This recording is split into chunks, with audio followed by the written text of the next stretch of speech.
What's up everybody, welcome back to my channel. Today's video is going to be just a quick breakdown of Anthem's live stream that we got today. Just a couple of key pieces of information that I want to go over and share with you guys, including a couple of quality of life improvements that we've gotten since the open demo, and also the change of the release date, which I know has a lot of people upset. So going forward, we're just going to go over a couple of the small quality of life improvements that we got really quick. I'm not going to go over absolutely everything. I'll leave a link down in the description to Anthem's Twitch channel where you can watch the VOD, and I'll also leave a link to their YouTube channel where they usually post their VOD. So moving forward, we have red arrows on the side of the compass. So if you've played the demo or the alpha or have seen any gameplay, there is a compass up top with red dots. Now sometimes when you're in the middle of a fight and you don't know where the enemies are, you kind of have to do a 360 to locate them. Now you have a red arrow on either the right or the left hand side of the compass to tell you where the enemies are currently from your location. Another thing we got was a camera shake slider. So apparently people were complaining about motion sickness or just wanting to be able to turn down how much their camera shook during gameplay. So there's actually a slider now in the options to where you can cut down that shaking. So if you've had a problem with that in the past or feel like you might have a problem with that going forward, that option is now available to you. One of the other things that we got is tabbing is changed to Q and E on PC. I don't remember exactly what the keys were binded to tab over in the menus previously, but Q and E is basically arguably one of the best combinations for tabbing right and left on PC. So we also got Sprint in Fort Tarsis. You can check out the video to see exactly how fast it is. It's definitely not fast per se, but it's definitely, it's a lot better than what it was. So you guys can leave feedback in the comments if you want and let me know, do you think this is fast enough? Do you think it should be faster? You guys can just let me know what you think. For me, it's an upgrade. Anything's better than what it was. So we also got a look at faction rewards. We already know that there's 3 factions and that you can do things for them to increase your reputation with them. They gave us a glimpse. It was basically one screen. From the looks of things, it had a crap ton of purple blueprints, and it also had 3, what I'm assuming are vanity materials.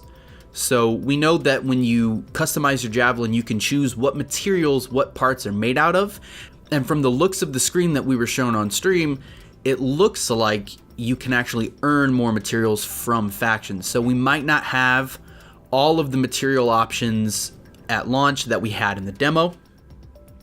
We also got flight controls were adjusted. They actually removed mouse acceleration from flight. I didn't really know that was a thing. I don't remember them previously stating that it was a thing. Ben said that he enjoyed it, but a lot of people wanted just raw input from their mouse, which I personally think this is going to make flying a lot better.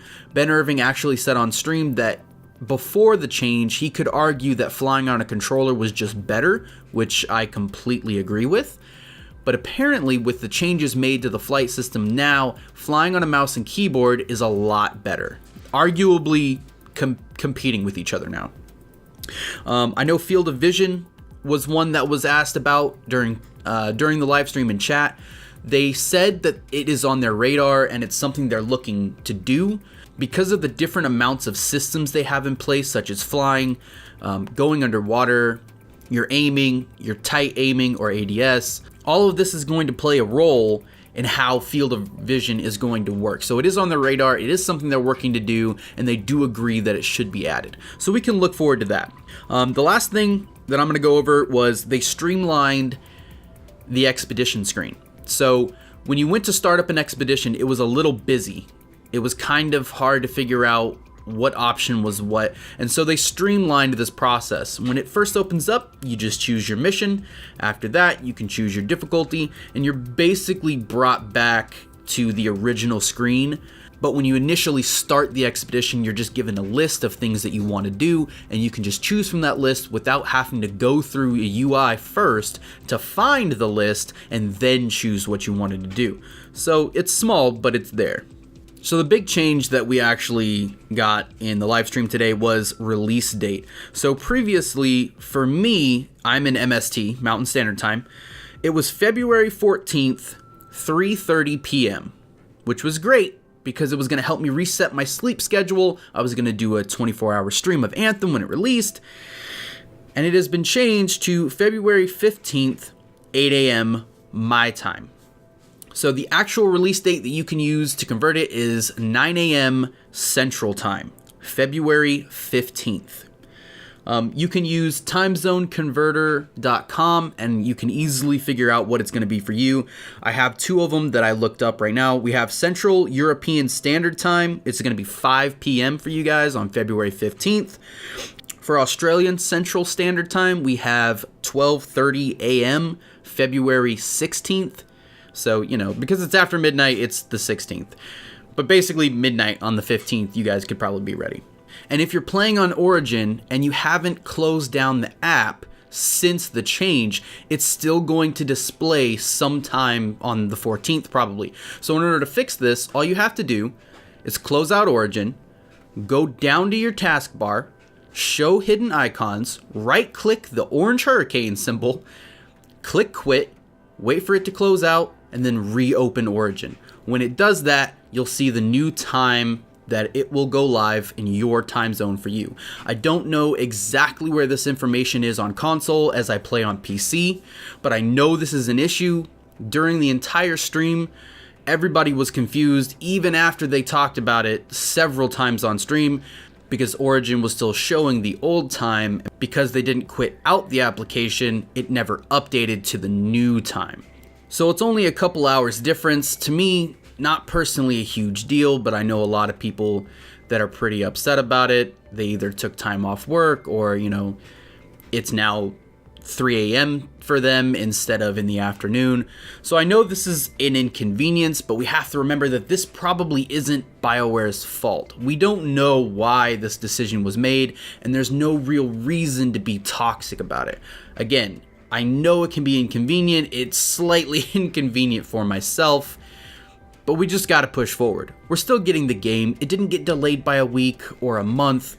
No biggie, right? But that's going to wrap it up for this video, guys. I just wanted to share a couple of key pieces of information with you along with the release date change. I do plan on making a lot of Anthem content on this channel, so if you enjoy Anthem, if you want that kind of content, feel free to like, subscribe. You know the deal. I don't have to tell you how YouTube works. I'm going to leave my Twitch channel down in the description box below as well. I do plan on streaming Anthem on release and for quite a while thereafter. Thank you guys for watching. I appreciate it.